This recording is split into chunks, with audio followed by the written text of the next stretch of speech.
اور وہ لوگ جنہوں نے کفر کیا گروہ در گروہ جہنم کی طرف ہانکے جائیں گے، یہاں تک کہ جب وہ اس کے پاس پہنچ جائیں گے تو اس کے دروازے کھول دیے جائیں گے اور اس کا دربان ان سے کہے گا، کیا تمہارے پاس کوئی رسول تمہیں میں سے نہیں آئے تھے جو تم پر تمہارے رب کی آیات پڑھتے اور تمہیں تمہاری اس دن کی ملاقات سے ڈراتے؟ وہ کہیں گے کیوں نہیں، لیکن کافروں پر عذاب کی بات سچ ہو گئی۔ ان سے کہا جائے گا، اب جہنم کے دروازوں میں داخل ہو جاؤ، تم اس میں ہمیشہ رہنے والے ہو، تو تکبر کرنے والوں کا ٹھکانہ کتنا برا ہے۔ قیامت کے دن اللہ سبحانہ وتعالی جب بندوں کے درمیان حق کے ساتھ فیصلہ کرے گا تو جزا کے وقت بندوں کے درمیان تفریق کر دی جائے گی، ان کو الگ الگ کر دیا جائے گا۔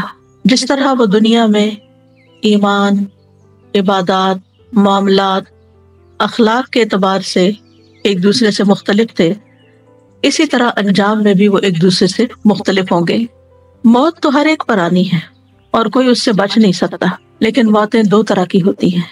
ایک وہ آدمی جو اللہ کی رضا میں جیتا ہے، اللہ کی اطاعت اور عبادت سے جیتا ہے، اس کے رویے، اس کے معاملات، اس کے اخلاق اللہ کی مرضی کے تابع ہوتے ہیں، وہ اللہ کے لیے بولتا ہے اور اللہ ہی کے لیے چپ ہو جاتا ہے، اس کی ساری توجہ آخرت پر لگی ہوئی ہوتی ہے اور وہ ہر لمحہ موت کی تیاری کر رہا ہوتا ہے، کیونکہ اس کو معلوم ہے کہ وہ بالآخر اپنے رب کی طرف جانے والا ہے اور موت کے فرشتے اسے وہاں تک پہنچانے والے ہیں۔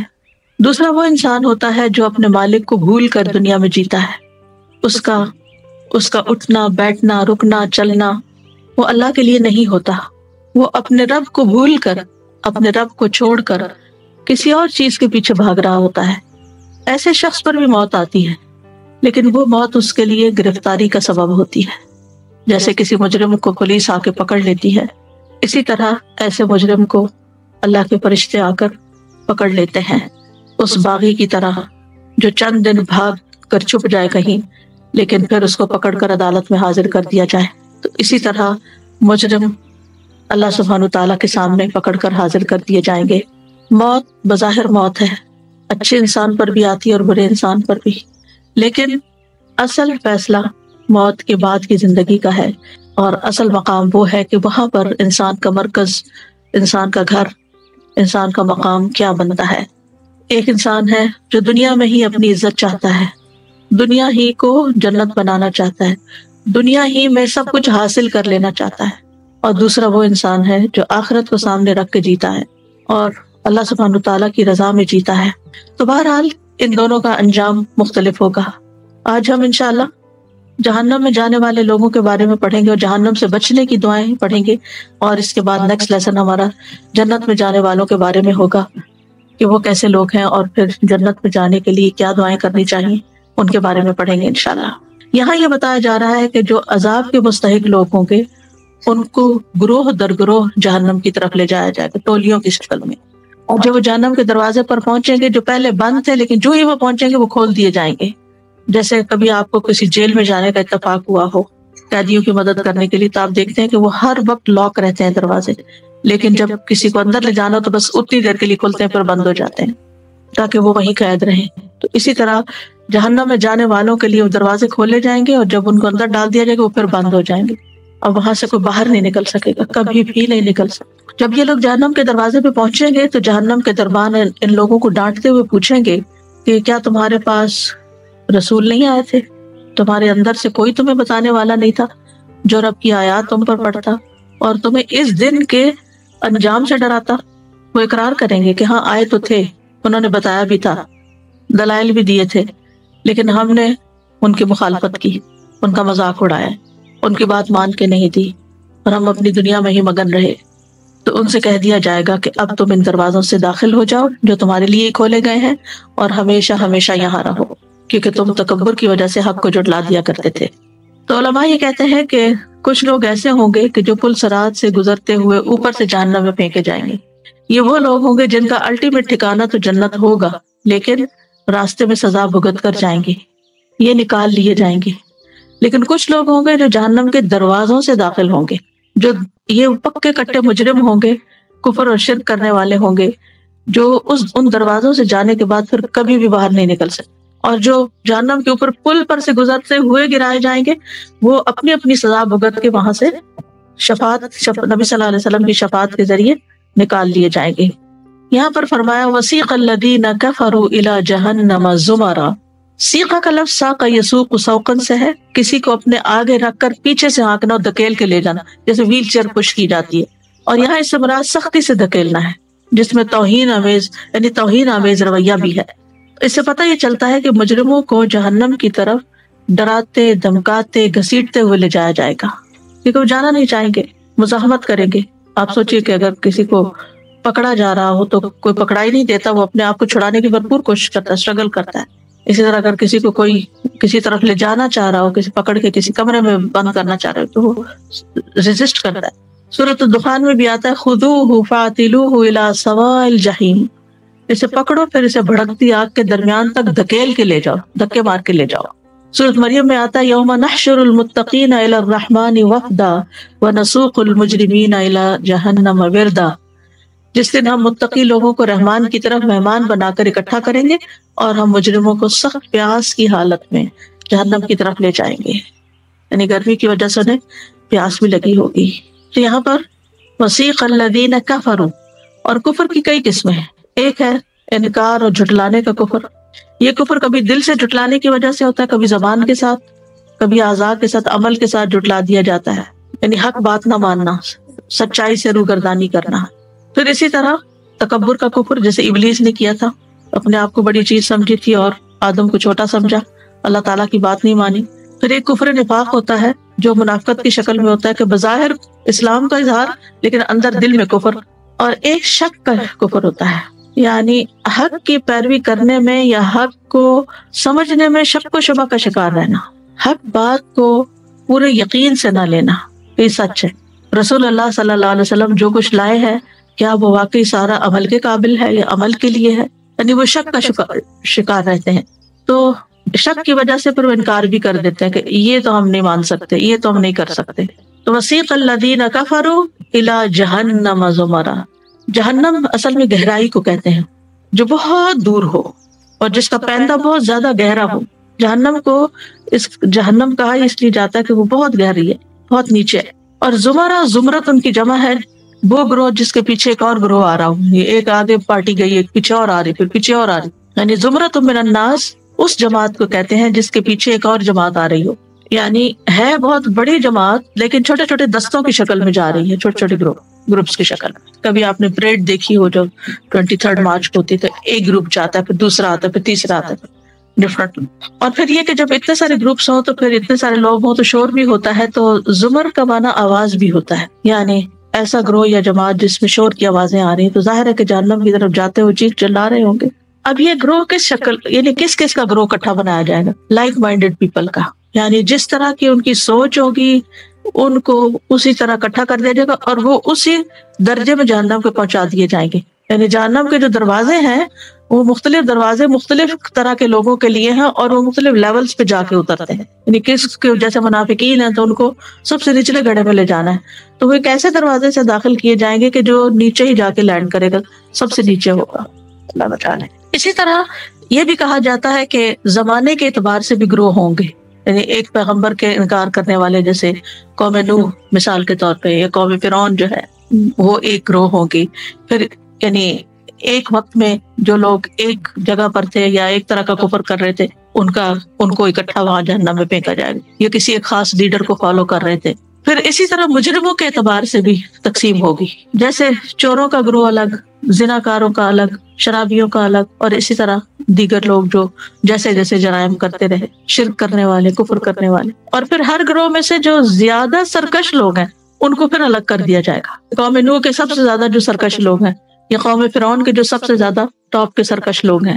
سورۃ مریم میں آتا ہے فَوَرَبِّكَ لَنَحْشُرَنَّهُمْ وَالشَّيَاطِينَ ثُمَّ لَنُحْضِرَنَّهُمْ حَوْلَ جَهَنَّمَ جِثِيًّا ثُمَّ لَنَنزِعَنَّ مِنْ كُلِّ شِيعَةٍ أَيُّهُمْ أَشَدُّ عَلَى الرَّحْمَنِ عِتِيًّا ثُمَّ لَنَحْنُ أَعْلَمُ بِالَّذِينَ هُمْ أَوْلَى بِهَا صِلِيًّا، تو قسم ہے تیرے رب کی، بے شک ہم ان کو اور شیطانوں کو اکٹھا کریں گے ضرور، پھر بے شک ہم انہیں جہنم کے گرد ضرور گھٹنوں کے بل گرے ہوئے حاضر کریں گے، پھر بے شک ہم ہر گروہ میں سے اس شخص کو ضرور کھینچ نکالیں گے جو ان میں سے رحمان کے خلاف زیادہ سرکش ہے، یعنی جو مجرم ہوں گے، لیڈر بنے ہوئے ہوں گے ان کو پھر الگ کر لیا جائے گا۔ پھر ہم ان لوگوں کو زیادہ جاننے والے ہیں جو اس میں جھونکے جانے کے زیادہ حقدار ہیں کہ کس کو کہاں جلانا ہے۔ پھر اسی طرح مجرموں کے جو دوست ہوں گے یا بیویاں ہوں گی یا ساتھی ہوں گے یا ان کی جو گینگز ہوں گے یا پارٹیز ہوں گی یا جو بھی، وہ بھی اکٹھے کر لیے جائیں گے۔ احشروا الذین ظلموا وازواجہم وما كانوا يعبدون، اور جن کی وہ عبادت کیا کرتے تھے۔ اکٹھا کرو ان لوگوں کو جنہوں نے ظلم کیا اور ان کے جوڑوں کو، یعنی جن کے ساتھ وہ ملتے جلتے تھے اور جن کی وہ عبادت کیا کرتے تھے، ان کے بت بھی ساتھ ہی اللہ کے سوا، پھر انہیں جہنم کی راہ کی طرف لے چلو۔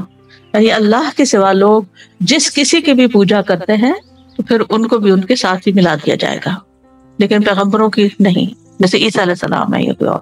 حتی اذا جاؤوها فتحت ابوابها، یہاں تک کہ جب وہ وہاں پہنچیں گے، آئیں گے، تو ان کے جہنم کے دروازے کھول دیے جائیں گے، یعنی پہنچتے ہی دروازہ کھل جائے گا، پہلے سے نہیں کھلا ہوا ہوگا، بند ہوگا۔ اور جہنم کے 7 دروازے ہیں۔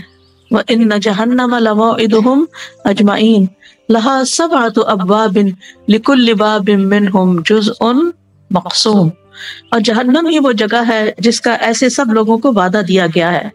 اس کے 7 دروازے ہیں، ہر دروازے کے لیے ایک تقسیم شدہ حصہ ہے۔ وَقَالَ لَهُمْ خَزَنَتُهَا، اور اس کے دربان کہیں گے، خزانہ جو ہے یہ خازن کی جمع ہے۔ خزانہ کہتے ہیں کسی چیز کو خزانے میں محفوظ کرنا۔ دربان کو خازن کہا جاتا ہے کیونکہ عام طور پر گارڈز، دربان، چوکیدار وہاں پر ہوتے ہیں جہاں قیمتی چیزوں کا کوئی خزانہ ہوتا ہے۔ تو جہنم پر فرشتے مقرر ہوں گے، یہ جہنم کا نظام چلا رہے ہوں گے، اور یہ بہت سخت دل اور مضبوط قسم کے فرشتے ہیں جن کا ذکر سورۃ التحریم میں آتا ہے کہ علیہا ملائکۃ غلاظ شداد لا یعصون اللہ ما امرہم ویفعلون ما یؤمرون، کہ اس پر تند خو سخت گیر فرشتے مقرر ہیں، اللہ انہیں جو حکم دے گا وہ اس کی نافرمانی نہیں کریں گے، اور وہ وہی کچھ کرتے ہیں جو وہ حکم دیے جاتے ہیں، جیسا حکم ملتا ہے ویسے کرتے، کسی انسان کے ساتھ انہیں کوئی ہمدردی نہیں پھر ہوتی ایسے مجرموں کے ساتھ۔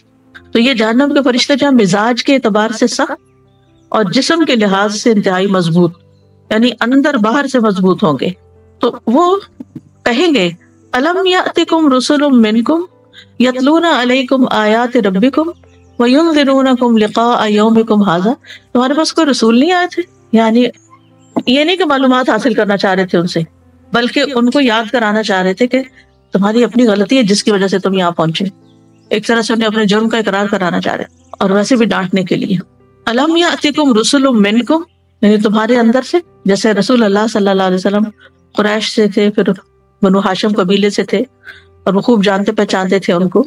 یتلون علیکم آیات ربکم، وہ تم پر تمہارے رب کی آیات کی تلاوت کرتے، جیسے کہ جو بھی انبیاء پر کتابیں یا صحیفے نازل ہوئے تھے۔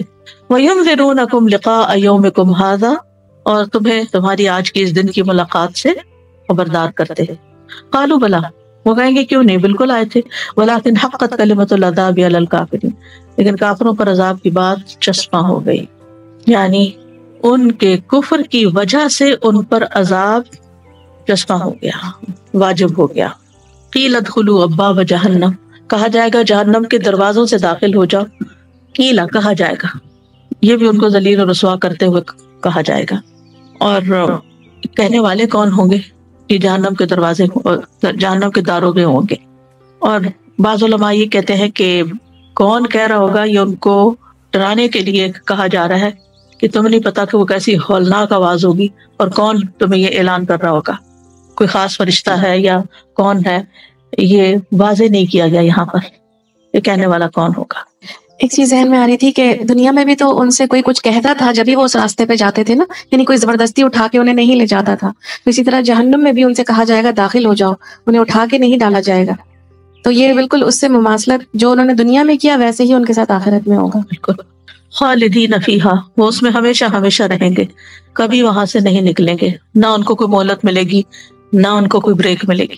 یعنی کفار کے لیے جہنم میں ہمیشگی ہے، اہل ایمان کو اگر سزا ملے گی تو وقتی طور پر ملے گی۔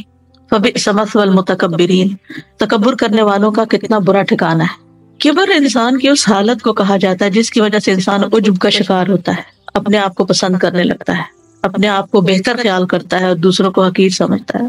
اور پھر جب دیکھیے، جو انسان اپنے آپ کو اچھا سمجھے اور دوسرے کو بے وقوف سمجھے، دوسرے سب کو نالائق سمجھے، یا لا علم یا نہ سمجھ سمجھے، وہ ان کی کوئی بات سنے گا؟ یعنی جس بندے کو آپ کوئی اہمیت ہی نہ دیں، کچھ سمجھے ہی نہ، پھر کیا آپ اس کی بات سنیں گے؟ تو دوسری چیز پہلی کا نتیجہ ہے، اس تکبر کا نتیجہ ہے خود کو بڑا سمجھنے، خود کو زیادہ عقل مند سمجھنے، خود کو زیادہ لاجیکل سمجھنے کا نتیجہ ہے کہ پھر وہ دوسرے کی بات انہوں نے نہیں سنی، کسی کو سن کے نہیں دی۔ آپ نے دیکھا ہوگا کہ کچھ لوگ کوئی بات نہیں مان کے دیتے، آپ ان کو جہاں سے مرضی سمجھا دیں، دلیل دے دیں، پیار سے سمجھا دیں، کچھ کر لیں، انہوں نے نہ سننا ہوتا، نہ سمجھنا ہوتا، نہ ماننا ہوتا۔ اور یہ بہت ہی نقصان دہ عادت ہوتی ہے کہ انسان کسی کی بات سننے کو تیار نہ۔ دیکھیے کتنی بڑی لڑائی ہو، جھگڑا ہو، آپس کے اختلافات ہوں، کچھ ہو، اگر ایک دوسرے کے ساتھ ڈھنگ سے بھلے طریقے سے بھلے مانس ہو کر کمیونیکیشن شروع کر دینا تو بہت سی چیزیں ریزالو ہو جاتی ہیں۔ لیکن اگر آپ میں نہ مانوں، میں نہ سنوں، مجھے مت سناؤ، میں نے نہیں سننا، میں نے نہیں ماننا، پہلے سے انسان ٹھان لے تو چاہے ہسبینڈ وائف کے ریلیشن شپ ہوں، چاہے وہ ماں اور بچے کے ہوں، چاہے دوستوں کے ہوں، چاہے کسی کے ساتھ اصلاح نہیں ہو سکتی۔ جی کہ میں نے بس کہہ دیا نا، بس میں نے ایک بات کہہ دیا، اب مجھے کوئی کچھ نہ کہے، یہ تکبر ہوتا ہے۔ تو یہاں پر اللہ تعالیٰ جو فرما رہے ہیں نا، یعنی جہنم میں جانے والوں کا سب سے بڑا مسئلہ کیا ہے؟ فَبِئْسَ مَثْوَى الْمُتَكَبِّرِينَ، کہ ان کے اندر تکبر ہے، اور اس تکبر کی وجہ سے اپنے آپ کو بڑی چیز سمجھتے ہیں۔ جہنم میں لے جانے کا سب سے بڑا سبب یہی ہے۔ تو اللہ سبحانہ تعالیٰ نے ان کے سارے باری باری گناہ نہیں گنوائے، کہ وہ یہ کرتے ہیں، وہ یہ کرتے ہیں، وہ جو اصل سبب ہے نا سارے گناہوں کا، اس کو نشاندہی کر دی، اور وہ ہے تکبر، روٹ کاز۔ بالکل اسی لیے تو پیغمبروں کی بات نہیں سنی، اسی لیے تو لا الہ الا اللہ نہیں پڑھی۔ اور جس انسان کی ایگو بڑی ہو جاتی ہے وہ خسارے میں رہتا ہے۔ یعنی آپ دوسرے کی بات سمجھنے کی کوشش کریں، وہ کیوں آپ کو نصیحت کر رہا ہے، کیوں کہہ رہا ہے کوئی بات، یعنی پہلے سے ہی آپ گمان کر لیتے ہیں کہ یہ مخلص نہیں ہو سکتا، یہ اس کا کوئی اپنا مفاد ہے، یہ اپنے کسی مطلب کے لیے کر رہا ہے، یا یہ کہ اگر وہ آپ کو سمجھا رہا ہے اور آپ کا ساتھ نہیں دے رہا، کسی دوسرے کی حمایت کر رہا ہے۔ بعض اوقات ایسا ہوتا ہے نا، ہسبینڈ وائف کے درمیان میں جھگڑا ہے تو انسان ایک کو سمجھاتا ہے کہ دیکھو وہ تمہارے لیے اتنا کچھ کر رہا ہے تو تم تھوڑا سا نرمی اختیار کرو، تو نہیں تو آپ تو اس کی سائڈ لے رہے، آپ فیوریٹزم ہے، ہم آپ کی بات کیوں سنیں کیونکہ آپ تو ان کی سائڈ لے رہے ہیں، آپ ہماری سائڈ لیں، ہماری ہی ساری سنیں، پھر تو ہم سننے کو تیار ہیں، لیکن اگر آپ کسی اور کو فیور دیتے تو پھر ہم آپ کی بات نہیں سن سکتے۔ یہ ایسے رویے جو ہیں یہ انسان کی زندگی، اس دنیا کو بھی جہنم بنا دیتے ہیں۔ تو یہ لوگ حق کا انکار کرتے تھے اور لوگوں کو حقیر سمجھتے تھے، تو اللہ سبحانہ تعالیٰ کا انکار بھی تکبر ہے۔ سورۃ صافات میں آتا ہے انہم کانوا اذا قیل لہم لا الہ الا اللہ یستکبرون، یہ ایسے لوگ تھے کہ جب ان سے کہا جاتا تھا کہ لا الہ الا اللہ پڑھو تو وہ تکبر کرتے تھے کہ ہمیں نہیں پڑھنا، ہمیں نہیں پڑھنا ہے کلمہ۔ پھر اسی طرح رسولوں کا انکار بھی تکبر میں شمار ہوتا ہے۔ افکلما جاءکم رسول بما لا تہوی انفسکم استکبرتم، پھر کیا جب کبھی تمہارے پاس کوئی رسول وہ چیز لے کے آیا جسے تمہارے دل نہیں چاہتے تھے تو تم نے تکبر کیا۔ اب آیت تو کسی اور کے بارے میں ہے، لیکن آج آپ دیکھیں کہ جب کوئی چیز سنت سے ہماری خواہشات کے خلاف جاتی ہے تو پھر ہم کیا کہتے ہیں؟ یہاں پر آپ الفاظ دیکھیے، جب کبھی کوئی رسول تمہارے پاس وہ چیز لے کر آیا بما لا تہوی انفسکم، جو تمہارے نفس کی خواہشات کے خلاف تھا، جس کو تمہارے نفس پسند نہیں کرتے تھے، استکبرتم، تو تم نے تکبر کیا، اسے قبول نہیں کیا۔ ففریقا کذبتم، پیغمبروں کے ایک گروہ کو تم نے جھٹلا دیا، وفریقا تقتلون، اور ایک گروہ کو قتل کرتے رہے۔ اسی لیے آپ دیکھیں کہ بعض اوقات علماء کو، دین کی بات کرنے والوں کو قتل تک کر دیا جاتا ہے۔ انبیاء کے تو واقعات ہم جانتے ہیں، بنی اسرائیل کے بے شمار انبیاء کو، یہ انہی کے بارے میں بات ہے، وہ مسلمان قوم تھی تو اپنے انبیاء کو قتل کر دیتے تھے۔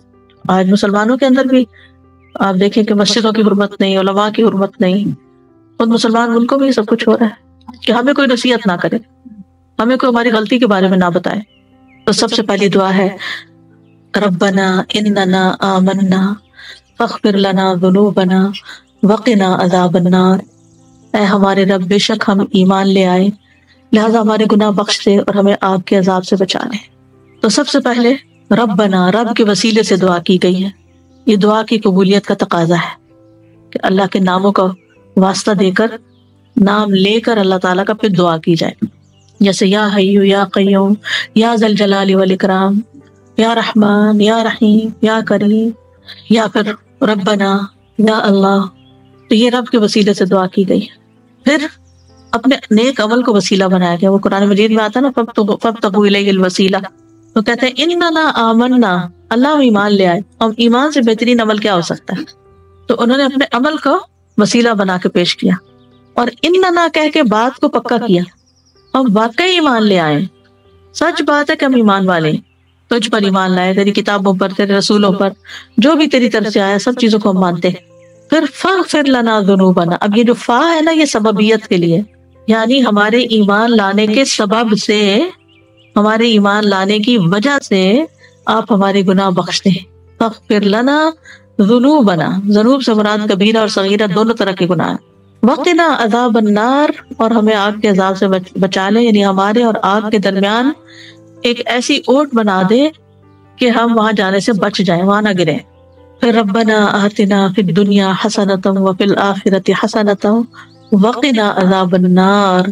یہ جو آج آگ کی ڈسکرپشن اور جو چند باتیں بتائی ہیں، اس کے ریفرنس سے سوچ کے اس دعا کو بھی پڑھیں، کیونکہ نبی صلی اللہ علیہ وسلم یہ دعا بہت کثرت سے پڑھتے تھے. پھر ہے سورۃ الفرقان کی، ربنا اصرف عنا عذاب جہنم ان عذابها کان غراما انها ساءت مستقرا ومقاما. اے ہمارے رب، جہنم کے عذاب سے ہمیں بچائے رکھنا، کیونکہ اس کا عذاب ٹلنے والا نہیں، بے شک وہ بری ٹھہرنے کی جگہ ہے اور اقامت کی. یہ دعا رحمان کے بندوں کی دعا ہے. وعباد الرحمن الذین یمشون فی الارض ہونا، یہ ان کی دعا ہے جو سورۃ الفرقان میں آتی ہے. یہاں بھی ربنا اصرف عنا کہا گیا ہے، ربنا یعنی رب کے وسیلے سے دعا کی، اور پھر جہنم کے عذاب سے بچنے کی دعا کہ اس کو ہم سے پھیر دے. اب یہاں وقنا نہیں کہا گیا، یا یہ جو پیچھے گزرا ہے وہ نہیں کہا گیا آگ سے بچا لے، یہاں کہا گیا ہم سے پھیر دے. تو اس کا کیا مطلب ہے کہ جو اسباب جہنم میں لے جانے والے ہیں وہ اسباب بھی کاٹ دے، یعنی ان اسباب سے بھی بچا، اور اس کے برعکس نیک کاموں کو ہمارے لیے آسان کر دے، ہمیں برے کاموں سے بچا لے. ان عذابها کان غراما، غرام کا مطلب تو چمٹ جانے والا، جیسے مقروض قرض ادا، جو مقروض قرض ادا نہیں کرتا تو قرض خواہ جس کو غریم کہا جاتا ہے، اس کی جان نہیں چھوڑتا، وہ پیچھے لگے رہتا ہے. انها ساعت مستقرا و مقاما، مستقر کچھ مدت ٹھہرنے کی جگہ گناہگار مسلمانوں کے لیے، اور مقام ہمیشہ اقامت کی جگہ کفار کے لیے. سمجھ آ گئی؟ پر پہلے میں ڈیٹیل سے بتا چکی ہوں نا کہ اب بابا جہنم سے صرف کون جائیں گے؟ کفار جائیں گے، اور جسر جہنم سے پلسرات سے مسلمان منافق ٹائپ لوگ وہ گریں گے. یہاں یہ بات اور واضح ہو رہی ہے، انہا ساعت مستقرا و مقاما، کہ وہ مستقر بھی ہے مقام بھی ہے.